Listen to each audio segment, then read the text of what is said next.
First of all, I'll tell you that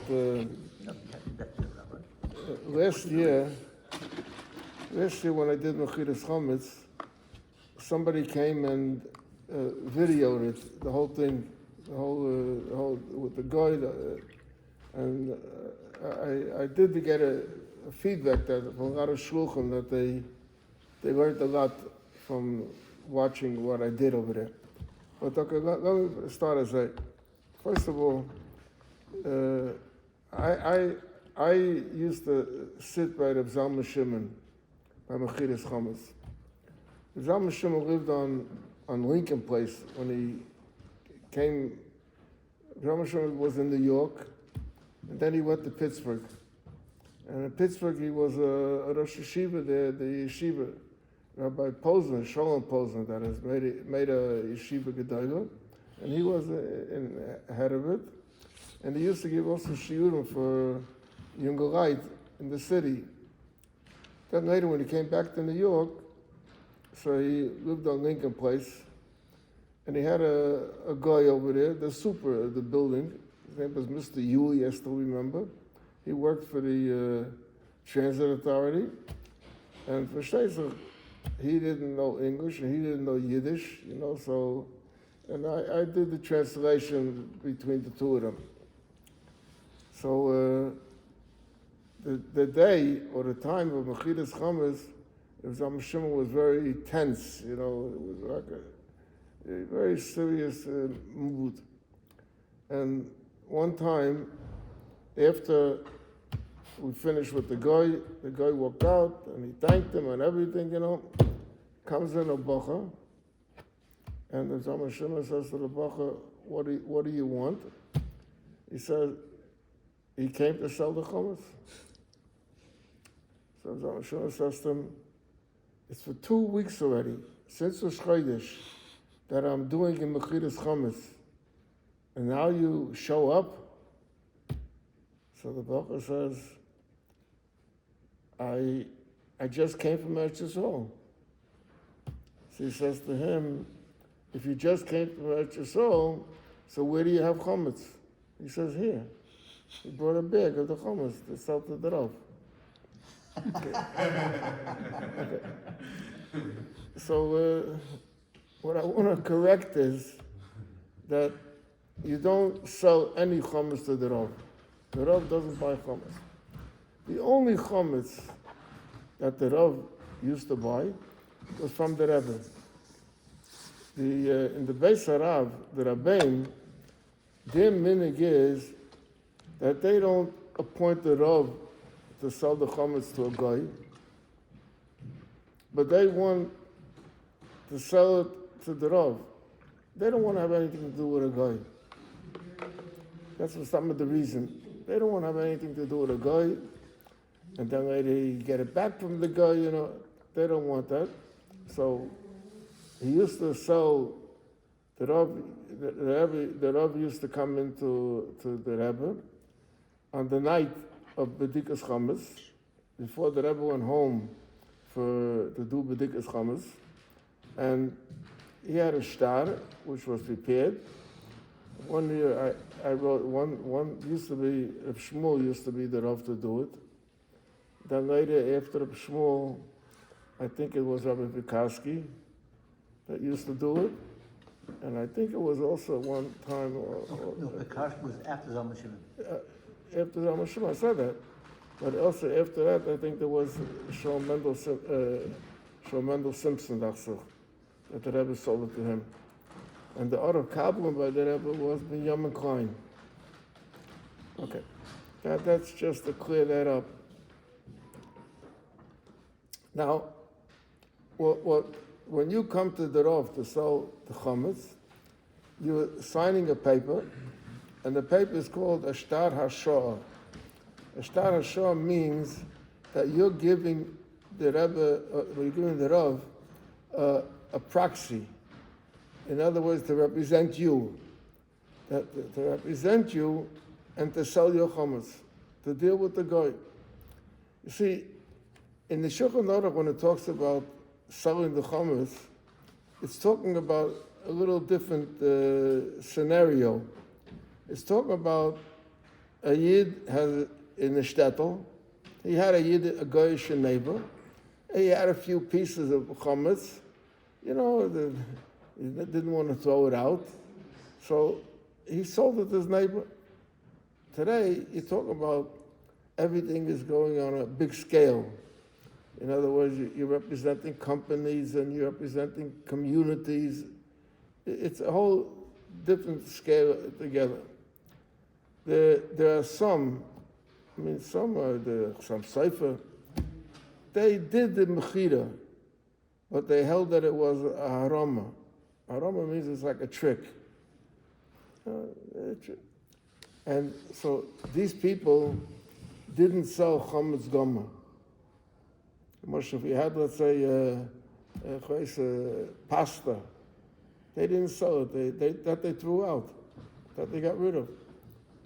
In Lubavitch, the Alter Rebbe held that it's a mechira gemura, and b'meila it could be even chometz goma, or anything you could think of, you could sell it. There's some people, Marshal Rabbi Zerkin al Shalom, he didn't sell his chometz. Why didn't he sell his chometz? Whatever he had, he destroyed. Either he ate up what he had no chometz Pesach in his house to sell. But in the Welt, it became a very accepted thing to sell the chometz. And so first you come to the Rav, and the Rav gives you a handkerchief, and you make a kinyan with him. And in other words, whoever is makabel something, the kohen has to be kelev shel kohen. So the Rav is taking the responsibility from you. So he gives you his handkerchief, let's say, or his galtel, and you authorize them. But abidin, even if you didn't make a kinyan, it's also good. And not only that, we go a step further, where you could be mezakeh, selling for somebody that didn't come to sell. Now there's a question, what happens if someone that's not a Shem Torah mitzvahs? Could you sell his chometz? He doesn't want to have chometz on pay. He doesn't have the issa chometz. So there's a famous story. My brother traveled a lot in shlichus, in summers, and he was some of the biggest traveler from Bochum that went on America shlichus. And he went to a city called Barbados. Barbados is an island where our friend Rabbi Yosef comes from that island. So it's a small island, and there's a small Jewish community there. And he met over there a Yid by the name Label Speisman. Who was this Label Speisman? He was a yeshiva bacher from Europe that learned in yeshivas in Europe. Like Camp Lennon, and my brother came, and they spoke learning, and they became very good friends. So my brother had a custom that before Pesach, he would send Shtar HaShos to all the cities that he visited America Shlichus, and that they should sign it and send it back to him.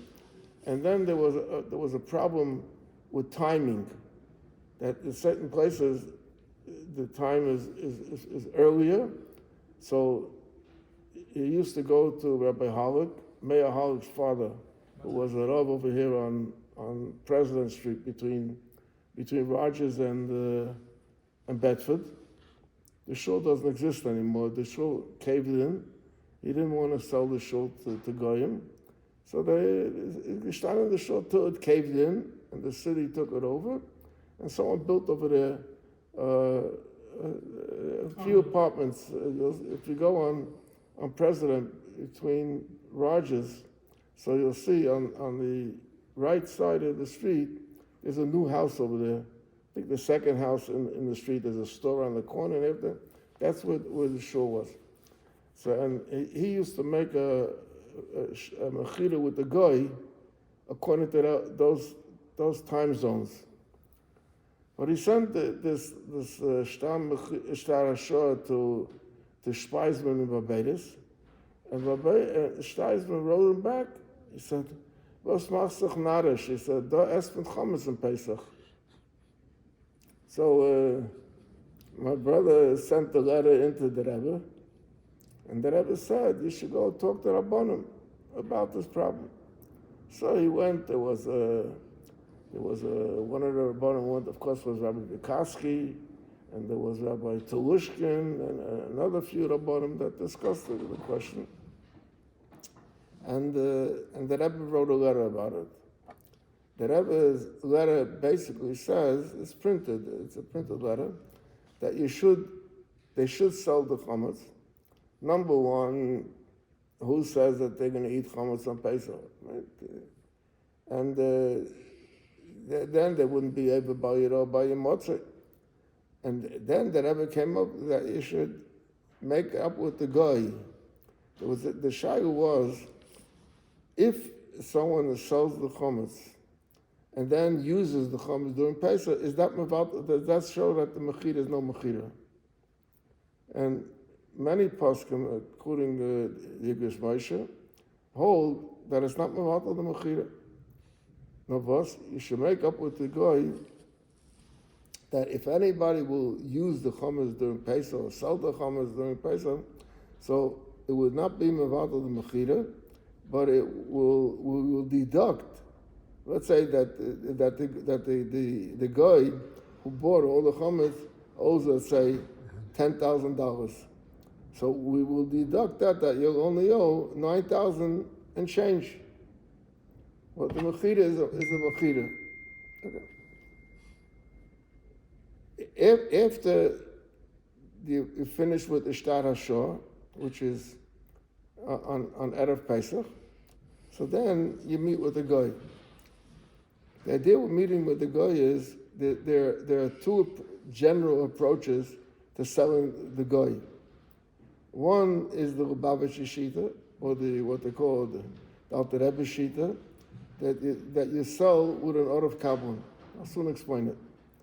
The Welt doesn't do an Orav Kabbalah. That's a Lubavitcher Minig or some Chassidish Rabbanim did it, The most popular way how the Welt sells the chometz is Zokfa Ola B'milva. They made the chayv of the chometz, they made it alone. Let me explain both things, what it means. Zokfa Ola B'milva means that you say to the guy, you, for the chometz, you owe, let's say, $1 million. Okay? We consider that, give me a down payment, it could be $25, and we'll consider it as though you paid up in full. And the rest of it is a loan that you owe us. The idea is, the idea according to the Alter Rebbe and Zokva B'milva, according to both, the idea is that the Rav was paid in full for the chometz. So it went out of his reshus.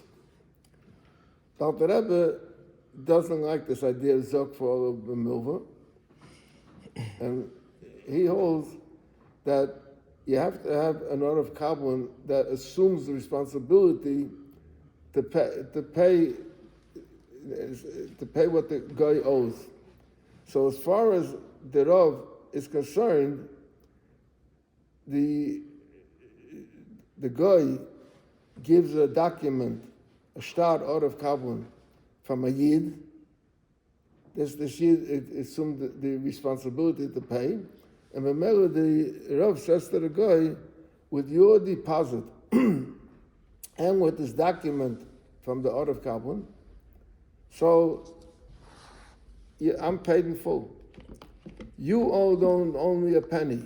You owe money to the Orav Kabbalah, not to me. So in other words, the sale that the Rav makes with the guy is, by the time of the sale, is paid in full. He takes the deposit, and he has the shtar from the Orav Kabbalah, and he's paid in full. That's the idea of Orav Kabbalah. Now, there's a question. This is a general question. An Arav means someone that guarantees. And we know from the Gemara that there are two types of guarantor. One is an Arav, Stam Arav, and one is an Arav Kabbalah. What's the difference between Stam Arav and an Arav Kabbalah? A Stam Arav is where I give you a loan, and he says, if he doesn't pay you, you can come to me. The Arav Kabbalah is a step further, that I give you a loan, and the Arav Kabbalah says, I will pay you. So the question is tumult tzachazayful about Arav Kabbalah? Why Arav Kabbalah? Why not Stam an Arav? An Arav is also someone that guarantees for a loan. So it bothered me a long time till I found the answer. There is a halacha that an Arav is only responsible if you know how much the loan is. But if it's an adaber she'eina katzuf, then the Arav is not really responsible, because he really didn't know what he's getting into. So therefore, we make Arav Kabbalah is chayiv even on a adaber she'eina katzuf. And over here, we're not specifying how much all the chometz is worth, the price. So therefore, you have to have an Arav Kabbalah, not Stam an Arav. If somebody's an Arav, doesn't he become responsible? Therefore, the chometz is partially his. I don't understand what you're asking. If an Arav is responsible to repay a loan, an Arav is responsible. He took over meaning, if somebody doesn't pay, he's responsible. So if somebody becomes an Arav, technically, doesn't the chometz belong to him? No, In the event, no. The guy can't it's not pay. the guy bought. If you guarantee for somebody, then trust me, I have to pay. It belongs to the somebody. You're responsible to pay for it, but it belongs to the somebody. I think the one said that the Arav Kabbalah doesn't sell the chometz, no? It sells chometz to someone else. You want to mention that last year. The Arav Kabbalah does not sell any chometz, has nothing to do with the chometz. The Arav Kabbalah is just responsible for the money that the guy owes that owes him to pay the Rav. Okay. The guy has to pay the Rav, and if he doesn't have the money, the Arav Kabbalah comes up with the money. So as far as the rabbi is concerned, once the Arav Kabbalah, once the guy gives a down payment, and he gives a star from the Arav Kabbalah, a star is chayvus, so the guys, the Rav says, I was paid in full. How was I paid in full? You gave me a down payment, and then you gave me a guarantee from someone else that he's going to pay me. And you're going to have to pay him. That's between you and him. My question is, the Arav Kabbalah go to the same Rav to sell his own chometz? The Arav Kabbalah... No, the Arav Kabbalah sells to another Rav. Okay. I used to have my Arav Kabbalah used to be Kozminsky, and he sold to Rabbi Malo. Not to me. That's very good what you said. When the guy gave the chometz, das gave to us with the cash, with the check. No, we make a few kinyonim with the guy. Wie? We machen etliche kinyonim mit dem guy. Right. Number one, he gives a deposit. So there's kesef. Kesef. Kesef is a kinyan. But it's sein Geld, it's his money, Yes, I guess that's it. it's his The personal guy money. bekommt etwas von dem gegeben. The way you do it is, not every time the guy is going to lay out money in advance, what's he going to make on it? Okay? So the Arav Kabbalah says to the guy, look, the rabbi is going to want a guarantee from me, and he wants a deposit from you. So I'm giving you a present, some cash, and when you'll have cash to give. My minhag was that I gave him more than I will be requesting from him. I mean, not that the Arav Kabbalah. In other words, the Arav Kabbalah gave him, let's say, $150. Okay? And the Rav requests for deposit, let's say $100. So the guy went away already, he made already $50 before Pesach. That's just a cycle de gazacham to make a guy feel good. So we make with him a few kinyonim. One kinyon is kesef, another kinyon is shtar, there's a document. A third kinyon is a handshake, that's a kinyon, called kinyon stimta. A fourth kinyon is kinyon agav, because he rents the places where the chometz is. So that's nechosim the naidi, and on that he's kind of the chometz. So you have a kinyan agav.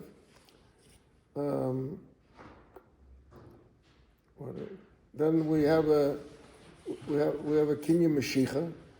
Now mashicha normally means he takes the chometz, but the chometz are not here, so we give him the keys to the chometz, and that covers kinyan mashicha.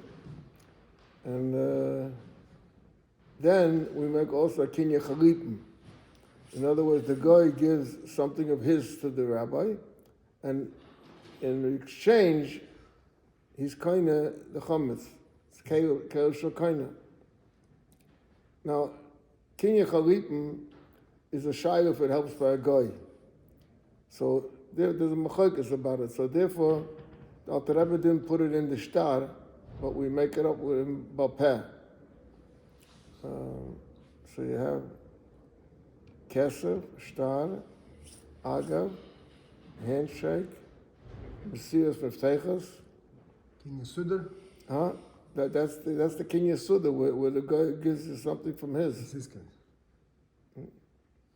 And we make up with him that in case one of these kinyonim, they're not contingent one on another. They're not contingent, in case something you find something wrong with one of them, then the others will have effect. Now, the Rav also guarantees him a certain profit. In other words, they say, if the guy wants to buy chometz, what does he need the rabbi? Call up a wholesaler, and the wholesaler will give you whatever you want. So what does he gain for buying from the rabbi? So the Rav guarantees him a certain profit, let's say $100, less than the wholesale price. So he has already an interest. Now, when it comes after Pesach, the Art of Kabbalah meets with the guy, and the Art of Kabbalah says, listen, you went into a deal before Pesach, right? And I guaranteed. So, did you sell the chometz? Now, if he says, I sold the chometz, give me the money that you sold, and I'll pay the rabbi.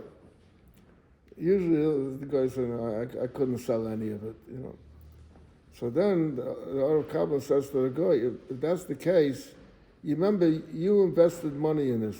You gave a deposit on the merchandise, and you gave a deposit on the property, the rental that you rented.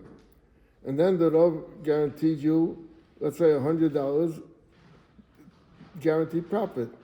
So let's say if you gave $100 cash and $100, so you have $200 invested guaranteed, right? You know what? I'll buy it from you, and I'll give you another $100 profit. You ask him. He agrees. So the Art Kabbalah buys back the chometz. Now, there's always a question that comes up. People ask the question: if somebody sells me the chometz, okay, and then he goes to California for Pesach. Now, we're not talking about this year. A regular year, I sell the chometz out of Pesach, let's say 10 o'clock in the morning. 10 o'clock in the morning is 7 o'clock in California. After Pesach, I buy back the chometz. usually within an hour after Pesach. In California, it's still Yontif. Come to Chayes that he's buying back chometz on Yontif. That's a popular question. So I asked Rabbi Shimon, and he said, and that's the answer. I asked Rabbi Shimon, he said, Ich kauf zurück der chometz für sich. Wenn jener will kommen nehmen, soll kommen nehmen. Wir warten nicht 7 Jahre. No. Now there's also, Moment, wir warten. there's another problem. Let's say someone from California, even today I spoke to a youth from California, he said, Rabbi BOGOMILSKY, take care of my chometz. Okay? Stellt sich jetzt a Shaila, forget about Erev Pesach, Shechal B'Shabbos. Stellt sich a Shaila, when I'm going to sell the chometz 10 o'clock in the morning, by him, it's 7 o'clock in the morning. So he's yet going to go to the store and buy chometz over there and put it away. But it wasn't included in my sale. So what I do is, I have a shtar that I make with a rabbi in California, that for the people that sold from me the chometz, and have chometz after the Zman Isra in New York, he will sell for them. So remember, it's covered on both ends. That's basically what I said. I mean, there's much more to it, but basically that's what the Mechiras chometz is all about. Right.